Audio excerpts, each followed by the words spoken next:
Que signifie consacrer toute sa vie à un métier et ne pas être pleinement reconnu avant sa mort? Bernard Blier, l'un des acteurs les plus prolifiques du cinéma français, incarne ce paradoxe. Avec plus de 170 films et 30 pièces de théâtre à son actif, il s'est taillé une place dans l'histoire grâce à une détermination sans faille et une éthique de travail incomparable. Mais derrière les rôles iconiques et les performances inoubliables se cachait un homme luttant contre le rejet, les défis de son époque et des luttes personnelles qui ont façonné son parcours. Aujourd'hui, nous allons plonger profondément dans la vie de Bernard Blier, un homme qui, malgré son succès apparent, a vécu une vie pleine d'obstacles, de déceptions et de triomphes qui restent profondément inspirants. Début modeste et premières influences. Bernard Blier est né le 11 janvier 1916 à Buenos Aires, en Argentine, de parents français. Son père, un biologiste éminent, déplaçait fréquemment la famille à travers les continents pour mener des recherches révolutionnaires. Ce mode de vie transitoire exposa Bernard à des cultures, des langues et des environnements sociaux divers, lui offrant une richesse d'expériences de vie qui influencera plus tard son jeu d'acteur. Cependant, ce mouvement constant sema également un sentiment d'instabilité et d'insécurité chez le jeune Bernard, des émotions qu'il porta avec lui durant ses années adultes. Lorsque la famille Blier s'installa enfin en France, Bernard commença une éducation plus structurée. Son père, reconnu pour sa rigueur intellectuelle, mettait l'accent sur l'excellence académique, créant ainsi de grandes attentes à l'égard de Bernard. Pourtant, sa véritable passion résidait en dehors des limites de l'académisme traditionnel. Durant son adolescence, Bernard développa une affinité pour la narration et le théâtre, trouvant du réconfort et de la joie dans le pouvoir transformateur du jeu. Ses performances au lycée suscitaient souvent des éloges, et il devint évident pour ceux qui l'entouraient que Bernard possédait un talent naturel pour la scène. Cette passion naissante pour le théâtre ne fut pas accueillie avec enthousiasme à la maison. Issu d'une famille orientée vers les études, les aspirations de Bernard à poursuivre le théâtre comme carrière étaient considérées comme peu conventionnelles et peu pratiques. Ses parents imaginaient pour lui une profession plus stable et respectée, peut-être en suivant les traces scientifiques de son père. Cependant, la détermination de Bernard était inébranlable. Reconnaissant que le théâtre et le cinéma étaient ses véritables vocations, il décida de formaliser sa formation. Contre l'avis de sa famille, Bernard postula au prestigieux Conservatoire de Paris, l'une des écoles de théâtre les plus renommées de France. L'admission au conservatoire était très compétitive, nécessitant non seulement du talent naturel, mais aussi de la détermination et de la résilience. L'admission de Bernard à cet établissement marqua un tournant dans sa vie, signifiant la première étape vers une carrière sérieuse d'acteur.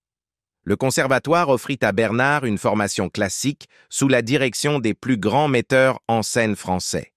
Parmi ses mentors se trouvait Louis Jouvet, une figure célèbre de la scène artistique française. Sous la tutelle de Jouvet, Bernard apprit les nuances du jeu, notamment la modulation de la voix, le développement des personnages et la présence scénique. Cependant, le parcours ne fut pas sans embûches. Allier ses études aux réalités financières se révéla être un défi majeur. Bernard acceptait souvent de petits rôles au cinéma pour compléter ses revenus, ce qui suscita l'ire de certains de ses professeurs qui considéraient cela comme une distraction de sa formation formelle. Malgré ces difficultés, Bernard acquit une expérience précieuse sur les plateaux de tournage durant cette période, ce qui lui conférerait plus tard un avantage dans le monde compétitif du cinéma. Son passage au conservatoire fut également une période de découverte de soi. Entouré de pairs qui partageaient sa passion pour les arts, Bernard commença à comprendre la profondeur de son propre talent. Alors que certains de ses camarades se concentraient davantage sur le théâtre, Bernard montra un intérêt pour la fusion du théâtre avec le monde émergent du cinéma. Bien qu'il fût finalement renvoyé du conservatoire en raison de sa présence irrégulière et de son intérêt pour le travail cinématographique, Bernard quitta l'institution avec une solide base en tant qu'acteur. Plus important encore, il en sortit avec une conviction inébranlable en ses capacités et une vision plus claire du chemin qu'il souhaitait tracer pour lui-même. Cette expérience, bien que tumultueuse, servit de tremplin pour son entrée dans l'industrie du divertissement français. Les luttes au conservatoire. L'admission de Bernard Blier au prestigieux conservatoire de Paris témoignait de son talent brut et de sa détermination.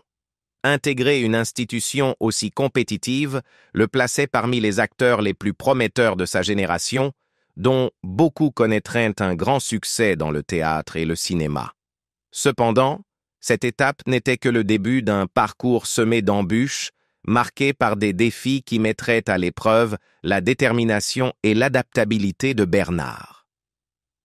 Au conservatoire, Bernard étudia sous la direction de Louis Jouvet, une figure emblématique du théâtre français.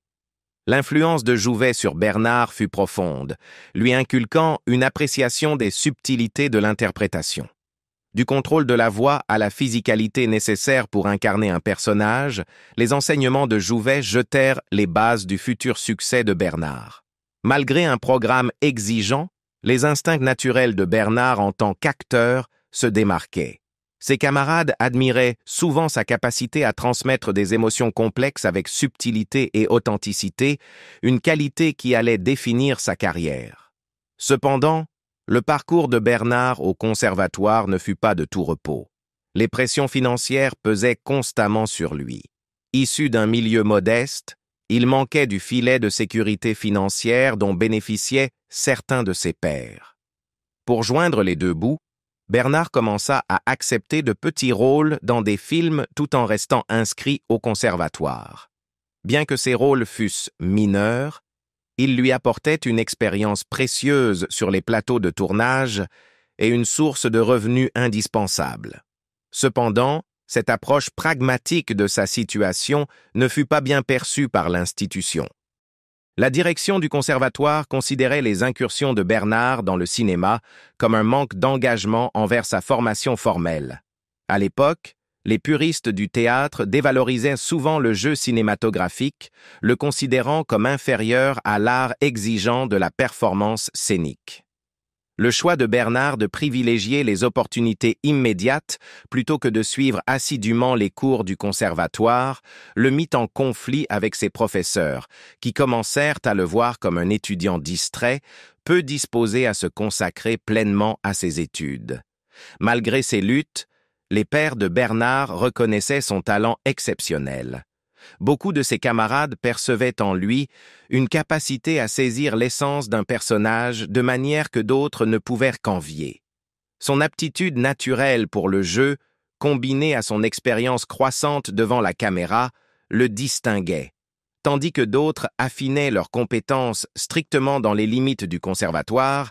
Bernard comblait déjà le fossé entre les mondes théâtral et cinématographique. En fin de compte, le refus de Bernard de se conformer strictement aux attentes du conservatoire conduisit à son renvoi.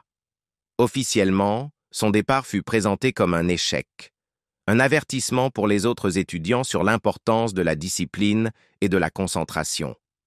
Mais parmi ses pairs, Bernard était vu sous un jour différent. Pour eux, son audace à suivre une voie moins conventionnelle et sa capacité à s'épanouir à la fois au théâtre et au cinéma étaient des signes d'un artiste visionnaire. Quitter le conservatoire aurait pu être un coup dur, mais Bernard le considérait comme une occasion de tracer son propre chemin. Libéré des contraintes des attentes institutionnelles, il se consacra pleinement à sa carrière d'acteur. Les luttes qu'il affronta durant son passage au conservatoire forgèrent sa résilience, lui apprenant à naviguer entre l'ambition artistique et la nécessité pratique. Carrière débutante et percée. Le parcours de Bernard Blier dans le monde du cinéma commença modestement, mais avec une détermination inébranlable. Après avoir été renvoyé du conservatoire, il se lança dans le monde du cinéma, désireux de se faire un nom malgré ce revers. Le chemin à venir ne fut pas glamour. Ses premiers rôles étaient souvent non crédités et consistaient à incarner des personnages secondaires, tels que des policiers, des barmen et des chauffeurs de taxi. Bien que ces rôles manquaient de visibilité, ils furent des étapes essentielles, lui offrant une expérience précieuse et une exposition aux rouages de l'industrie cinématographique. La détermination de Bernard envers son métier ne passa pas inaperçue. Il se forgea rapidement une réputation de fiabilité et d'adaptabilité, des qualités qui lui valurent l'estime des réalisateurs qui appréciaient les acteurs capables de sublimer des rôles mineurs. À la fin des années 1930, son éthique de travail constante et sa polyvalence croissante commencèrent à lui ouvrir des portes. Bien qu'il fût encore loin de la célébrité, la présence régulière de Bernard dans de petits rôles marquait déjà un talent prometteur dans l'industrie. Un des moments clés de la carrière de Bernard vint avec sa participation au film Le jour se lève de Marcel Carné.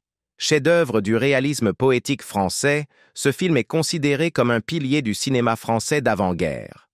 Le rôle de Bernard dans le film, bien que relativement mineur, fut déterminant pour augmenter sa visibilité.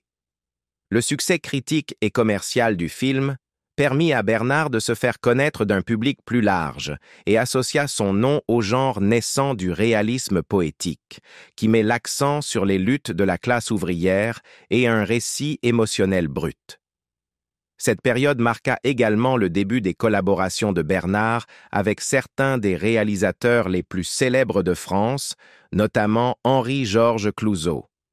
Clouzot, connu pour sa méthode rigoureuse et sa profondeur psychologique, reconnut en Bernard un acteur capable d'imprégner même les personnages les plus simples de nuances.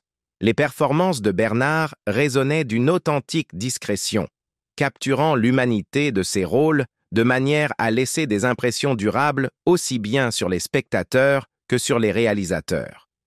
Les années 1930 et 1940 furent cruciales pour Bernard, car il passa progressivement de rôles secondaires à des rôles plus substantiels. Sa capacité à incarner une large gamme de personnages fit de lui un acteur de soutien très recherché. Que ce soit dans la peau d'un barman jovial ou d'un chauffeur de taxi fatigué, Bernard apportait un sens du réalisme et de la proximité qui touchait les spectateurs. Les réalisateurs admiraient sa capacité à s'adapter à différents genres et tons, qu'il s'agisse de comédies légères ou de drames sérieux. La Seconde Guerre mondiale posa des défis à l'industrie cinématographique française, mais elle créa aussi des opportunités pour des acteurs comme Bernard de se faire un nom. Pendant l'occupation allemande, la demande pour un cinéma d'évasion augmenta, offrant à Bernard un travail constant. Sa participation à des productions liées à la guerre lui permit de perfectionner son art et de diversifier son portfolio.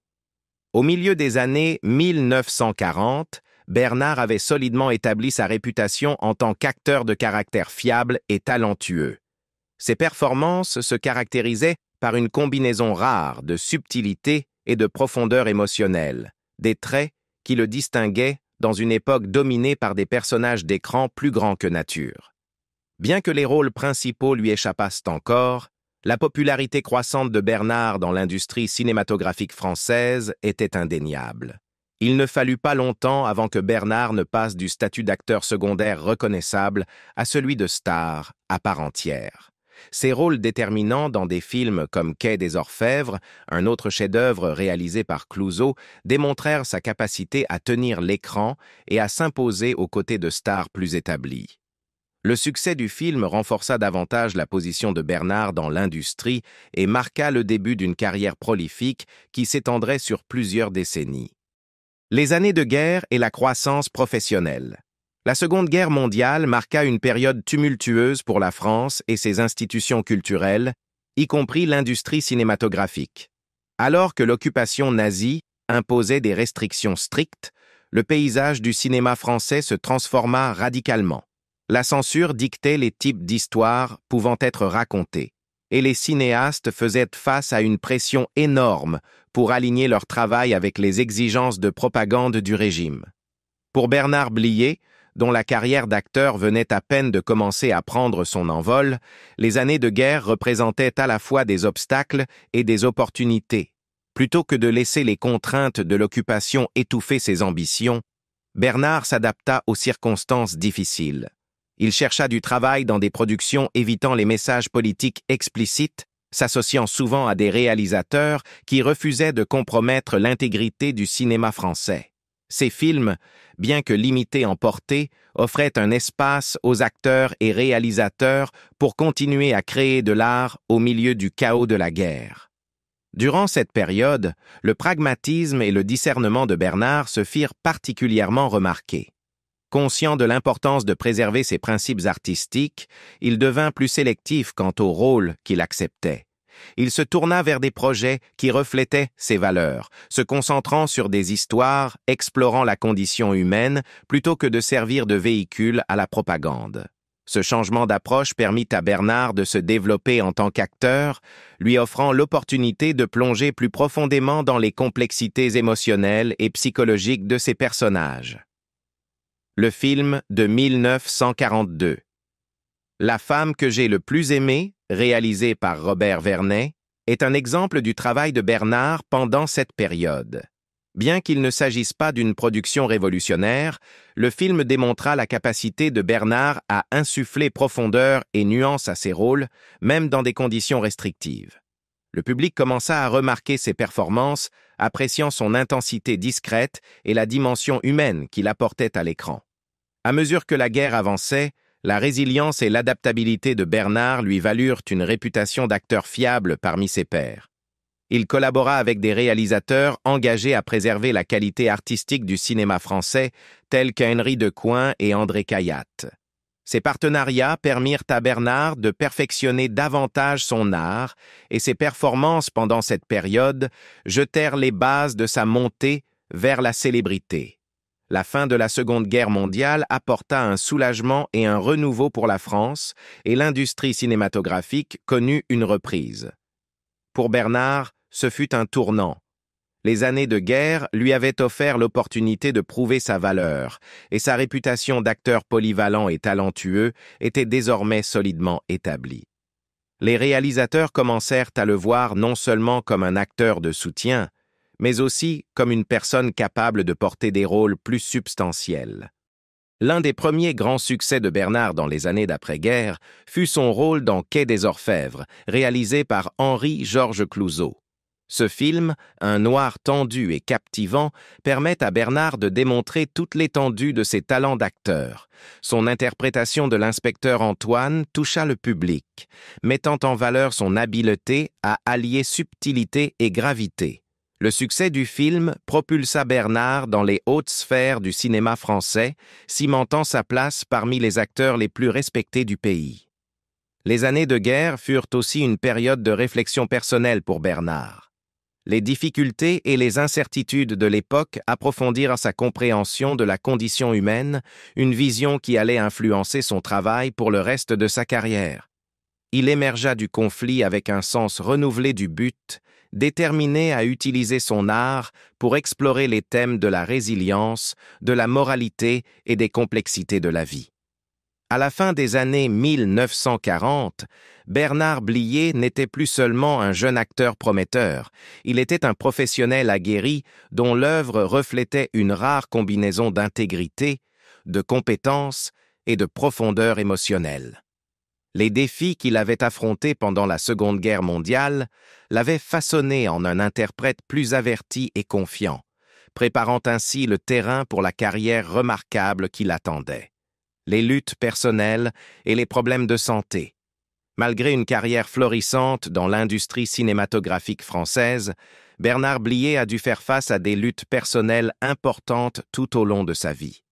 Les exigences immenses de sa profession lui laissaient souvent peu de temps pour cultiver des relations personnelles significatives. Connu pour son intense concentration et sa dévotion à son art, Bernard se retrouvait fréquemment à se retirer dans la solitude, une habitude exacerbée par l'isolement inhérent à la célébrité. Bien que son travail lui ait valu une reconnaissance internationale, il imposa également un lourd tribut à son bien-être physique et émotionnel. À mesure qu'il entrait dans ses dernières années, Bernard commença à souffrir de graves problèmes de santé, dont beaucoup étaient aggravés par le rythme implacable de sa carrière. Ces longues heures passées sur les plateaux de tournage, combinées aux exigences physiques et émotionnelles de l'acteur, entraînèrent une fatigue chronique.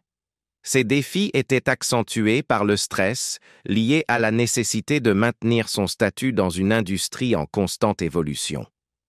L'une des préoccupations de santé les plus pressantes de Bernard était sa lutte contre des problèmes cardiovasculaires. Des années de stress intense et un emploi du temps épuisant contribuèrent à l'hypertension qui était souvent négligée en raison de son attention portée à sa carrière.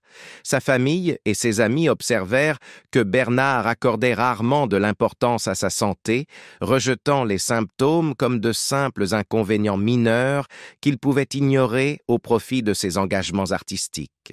Avec l'âge, ses problèmes de santé commencèrent à avoir des conséquences plus sérieuses. À la fin des années 1970, Bernard fut diagnostiqué avec une maladie cardiaque qui nécessitait d'importants changements de mode de vie, des changements qu'il eut du mal à mettre en œuvre. Son amour pour la comédie rendait difficile pour lui de s'éloigner des rôles exigeants, même lorsque les médecins lui conseillaient du repos. L'effort de concilier sa passion pour le cinéma avec sa nécessité de récupérer créa une tension constante dans sa vie.